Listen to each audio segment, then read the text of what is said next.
Senior अदाकार Nadeem bag ने Pakistani cinema के ज़वाल की वजह बता दी। पाकिस्तान फिल्म व ड्रामा इंडस्ट्री के सीनियर अदाकार नदीम बेग ने फिल्मों, ड्रामों और सिनेमाओं के ज़वाल की वजह बताई।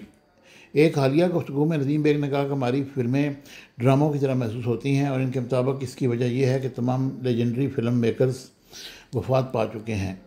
उन्होंने कहा कि अब जो लोग फिल्में बना रहे हैं वो टेलीविज़न से आए हैं, कम से कम वो फिल्में बना रहे हैं, लेकिन आप सब जानते हैं कि हमारी इंडस्ट्री को क्या हो गया है। सिनेमाघर बंद हो गए हैं, स्टूडियो बंद हो गए हैं, फिल्मी माहौल ख़त्म हो गया है।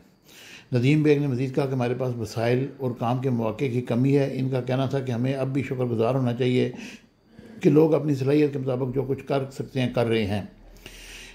सिनेमा इंडस्ट्री के ज़वाल पर इज़हार ख्याल करते हुए नदीम बेग का कहना था कि ज़वाल की बड़ी वजह यह है कि हम तकसीम से गुजरे हैं और मशरक़ी पाकिस्तान एक बड़ी मार्केट खो बैठे हैं।